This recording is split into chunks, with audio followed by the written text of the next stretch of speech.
Müasir Müsavat Partiyasının sədri Hafiz Hacıyev Kanal 13-ə müsahibə verib. Hacıyev son günlər ona olan təzyiqlərdən və hədə qorxulardan danışıb.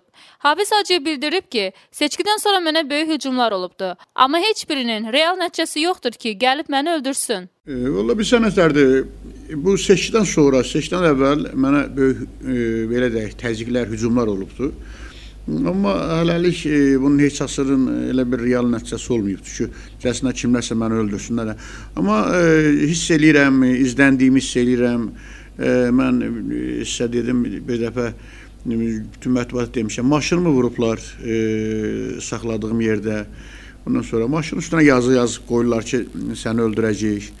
Telefon nömrələrim, telefonuma zəhlər gəlir, anonim zəhlər gəlir, nizvesli nömrələrlə gəlir ki, sənin başını kəsəcəyik, sən imkan vermədin, sən belə elə. Yəni, məni aparıb hakimiyyətlə bağlayırlar ki, biz bu seçkilərdə radikal qüvvələrə imkan verməmiş ki, onlar hakimiyyətə gəlsin.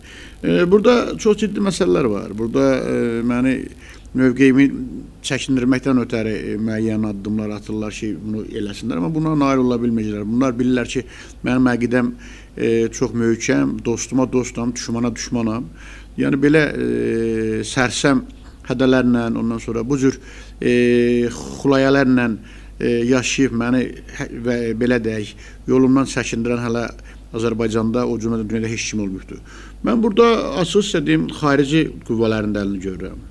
Burada bir neçə dövlətin Azərbaycanda olan akkreditasiya olmuş səfirlikləri də çox böyük narahatdılar mənim dövlətçiliyimi müdafiə eləməkdə, dövlətimi müdafiə eləməkdə.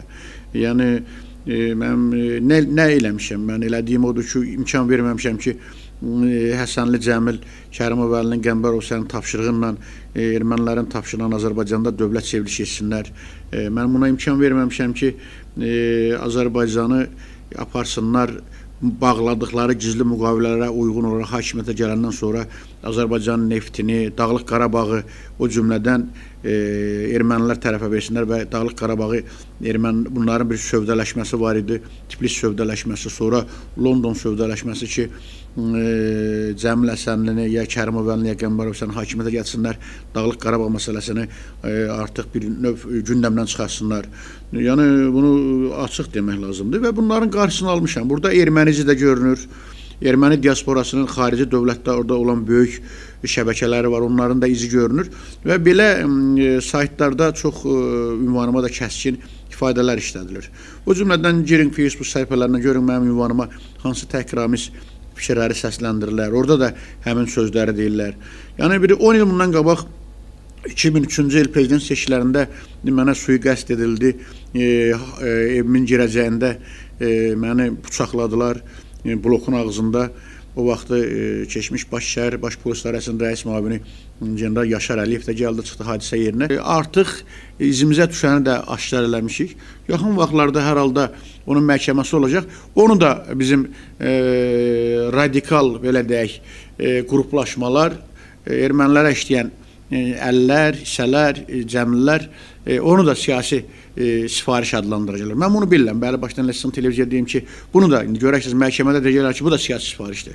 Amma bunun özü səmimi etiraf edib və bizim əlimizdə kifayət qədər faktları çıxartmışıq ki, özü deyir ki, o vaxtı mən öldürmək istirdim, öldürəmədim. Bu uca faktdır. İndi bunun yanı dediyim odur ki, bugün məni mövqeyimdən döndərən hələ elə düşünmürəm. Bir Allah Taala verdiyi can nə vaxt alacaq, ondan sonra da heç nəfəsimiz kəsiləcək, nə heç kimin qarşı çıxmayacaq. Yəni, amma burada saydacaq olaraq biz bugün Azərbaycan dövlətçiliyini, Azərbaycanın müstəqilliğinin qorunub saxlanması üçün çox ciddi addımlar atılmalıdır. Və bu addımların hamısı iqtisadi islahatlardan tutmuş, demokratik islahatlara qədər hamısı aparılmalıdır və aparılır da.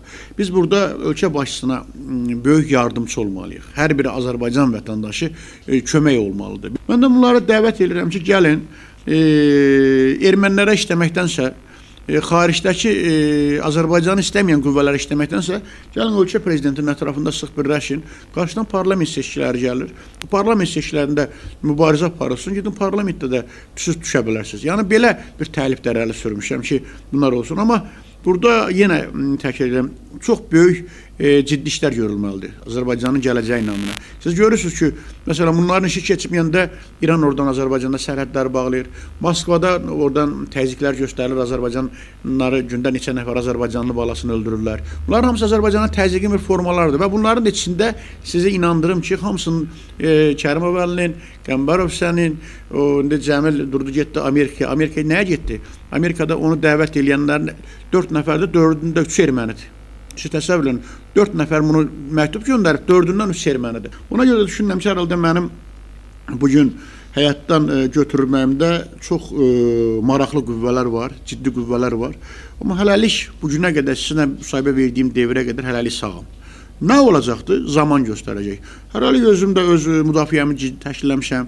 Mənə zəng olunan zəhləri vermişəm hüquq mühafizə orqanlarına ki, bu nömrələrdən mənə zəng olur. İkinci rəsmi şəkildə məni 2003-cü ildə terror eləyən adam özü çıxıb ortaya. İndi izləsinlər görək, o terrorun axırı gedib hara çatır. Nidalçıları türməyə doldurtdular, onlara xeyir eləmirdi ona görə ki, onların tapşırığı oydu ki, onları ortaya çıxarın, onu tutsunlar, salsınlar içəri ki, bizim rahat yaşayaq. Yəni bunların hamısı faktdır və faktlar qarşısında da bunlar aciz qalıblar. Ona görə də bütün cinahlar, bugünkü dövlətçiliyin inkişafını istəməyən qruplar, hansı sahədə olur olsun, hansı təbəqədən olur olsun insanlar, bugün ancaq yeganə bir rəqib var. Bir dənə insan var ki, Hafiz Hacıyevdir, sinəsini qabağa verib, açıq-aşkar mübarizə aparır ki, Azərbaycan dövlətçiliyinə zərbə dəyməsin. İndi bilərlər Allahları bilsin, bilməzlər də Allah öz işidir, Allah bilən hər şey özü yoluna qoyur. Haray qoymayın, filankəsin qohumuydu, filankəslə, bu filan işlə, siyasətlə məşğul oldu, filankəsinin qohumu tutdular. Bəs Azərbaycanda siyasi məhbus var. Yəni bu baxımdan bunu da şahid olaşdınız. Ondan sonra zaman məhkəmə, hüquq mühafizə orqanları və o cümlədən mən özüm şəxsən öz sözümü deyəcəm.